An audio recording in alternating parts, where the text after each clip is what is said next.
So in my last video I talked to you about what I take in my backpack when I go to uni for lectures and stuff, but today I thought I would talk to you about the things that you need to kind of remember when you go to uni, the kind of things that you need to remember when you move into uni, and things not to forget, like a little checklist of things that you may not think of. I probably won't have remembered everything, but obviously there's all the obvious stuff like your clothes and your shoes and your computer and all of that stuff, and like kitchenware. These are just a few tips and tricks for moving into uni and when you move into presumably halls or shared accommodation or whatever it is. And these are just a couple of things that might help you out because they're things that I kind of wish that I'd known and that I discovered along the way.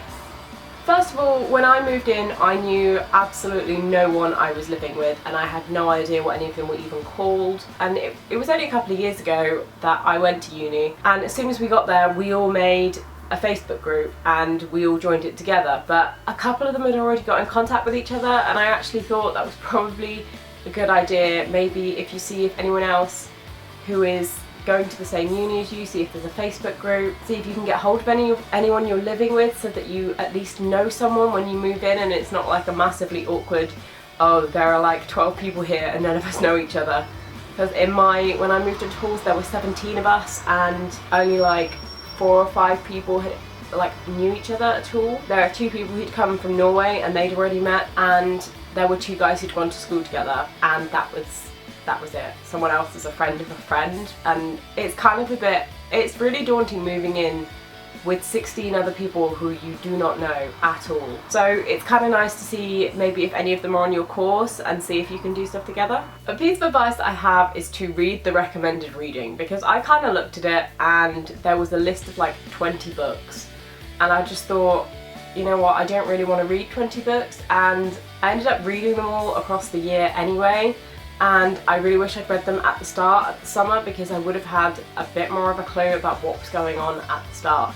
They give you recommended reading for a reason. You may not get it, but at my university we had recommended reading.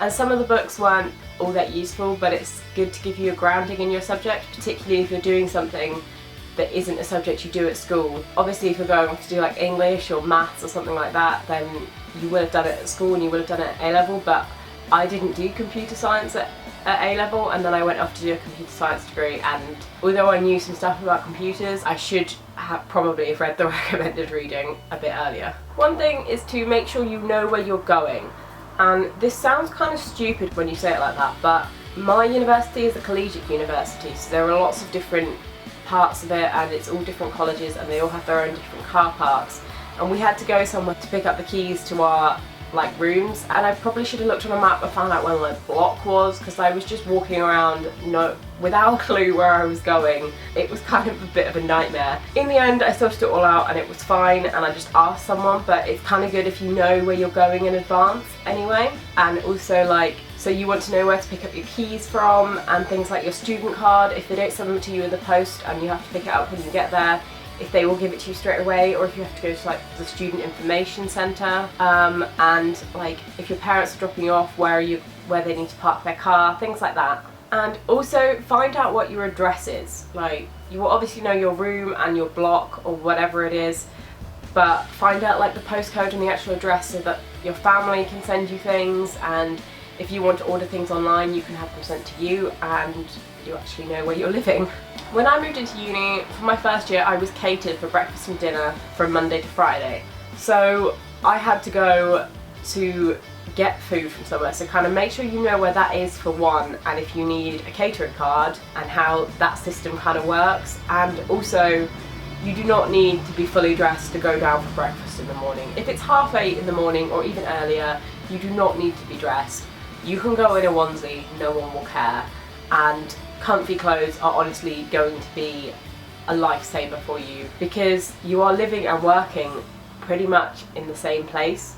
So comfy clothes are a must. If you have a shared bathroom, which I did in first year, obviously you don't all want to be keeping all of your stuff in the bathroom. We each have a sink in our room, but we had 2 showers between 17 of us. So obviously we're not all going to keep all of our stuff in the showers. So my advice is get a wash bag that will fit all of your shampoo and conditioner, and I would advise body wash and not soap, because soap goes really if you're transporting it around all the time unless you have one of those little soap boxes, or get like one of those plastic boxes with a handle and the holes in it, because that will dry out so much better and you can just keep it in your room. You don't want to be carrying all the stuff up and down all the time. It's kind of alright if you're like, for guys, like I know most of them only had like a body wash and then a shampoo, so it was okay for them to carry things up and down. But for me, I had like shampoo, conditioner, hair mask, and then I'd have my hairbrush, and I'd have to have hair bubbles and a razor, and it just got,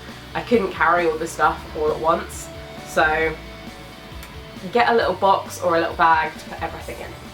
Those drying racks that you can put on the radiators, or just like a fold out drying rack for all your clothes, is such a good idea. At the majority of universities, I think probably all of them, they have laundry rooms and you can go and use those. But there are some things that you cannot tumble dry, and there are some things that you really will not want to tumble dry, and some things you want to hand wash because they're kind of delicate, and the big industrial washers are a bit terrifying when you're putting delicate things in there.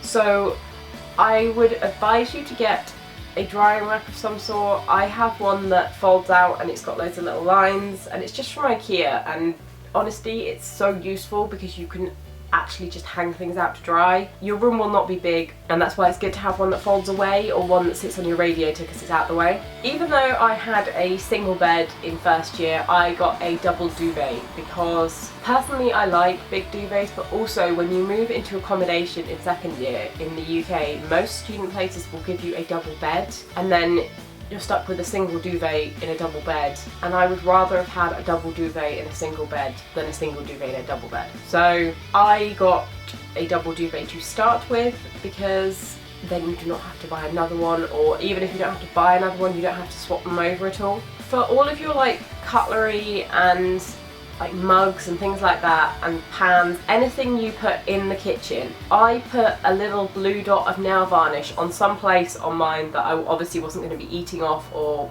whatever, so like on the handles of my saucepans and on the handles of all of my cutlery, I just put a little blue dot of nail varnish so that I knew it was mine, because if someone else has the same stuff, it's going to get mixed up. And also you don't really want people like moving your stuff around and then you not being able to tell if it's yours or not because it's in a weird place. So if it's got a dot on it and it's a colour, then obviously you can say like, this is all my stuff, please don't use it, or something, if you don't want people to use it. I mean, if I didn't really have a problem with people using my stuff, not that anybody ever really asked me anyway. So anything you really do not want other people to use, I would actually keep in your room, because not that many people in a student kitchen, particularly if you live with a huge number of people, they probably won't follow the, it's not mine, I'm not going to use it. They'll follow the, my stuff's dirty and I can't really be bothered to wash it up, so I'm going to use whatever's clean policy. Teaspoons are something that go walkabout all the time. There are never any teaspoons. 17 of us moved in and we all moved out with like no teaspoons.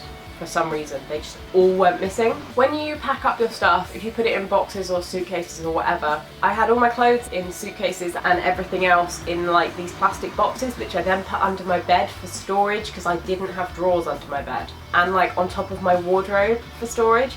It's really useful to have those like fold down plastic boxes, because if you don't need them you can just fold them down and stick them out of the way, but if you do need them then they're there. But when you pack all of those boxes up, I would advise you to put everything in categories, like have a box for shoes and have a box for all of your like books and stuff, and not just mix everything in together, because it gets a bit confusing, because obviously when you get there you could just go in and take your kitchen box and dump it in the kitchen. Also with kitchens, particularly if you have a big kitchen, make sure you get there early and get in and Bagsy your kitchen cupboard first. Take like stickers and markers and just write your name on a sticker and stick it on your cupboard, and then you Bagsy'd it. Do not forget your chargers, because it's one of those things that everybody thinks is really important obviously, but it's the kind of thing that actually people forget not that infrequently.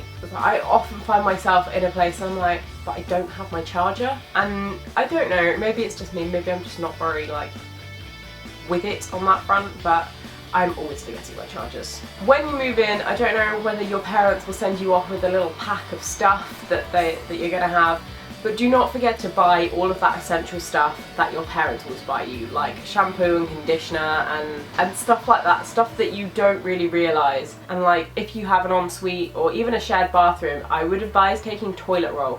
So I think I don't know if they replace it for you or if you have to replace it yourself, but I would advise taking some. And things like toothpaste, very important, something that you never really buy until you move out of home.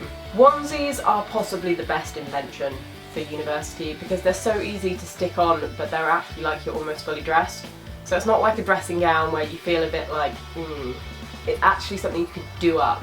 But get one with a zip, not poppers, because they're inconvenient. Some rooms in halls won't have that many sockets in them, and even when you move out and move into your own accommodation in second year or whenever you move out, they often don't have that many plug sockets. So I would advise getting loads of those like extension cables, like these. I had a huge one with like 10 on. I only had 2 plugs in the entirety of my room. So I had one of these little ones, and then I had one which had 10 on, so I could have my computer and my laptop and everything all charging at once from that one place. And also another thing is your university will probably be set up for Wi-Fi, but just in case it's not and just in case they don't give you one, I would take an Ethernet cable, because Ethernet is actually so much faster, particularly if you have like a desktop computer or whatever, like an iMac, something that you do not move. It is much quicker to have it on Ethernet than it is on Wi-Fi, so if you can get that, then do get that. Lastly, just don't worry about it. Like, there's all this stuff that you have to remember, and it's so much pressure, like moving out of your parents' house and going and living on your own. For me, I'd never spent a night on my own without an adult like in the same house. So for me, it was pretty terrifying moving out, but it was so exciting, and I had a complete panic about it. I worry about absolutely everything, and quite frankly, so far it's been the best couple of years of my life, and I've loved it to pieces.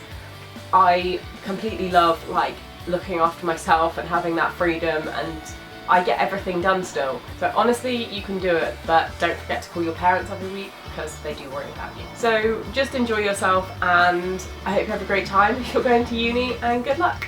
And I will see you again soon. Bye!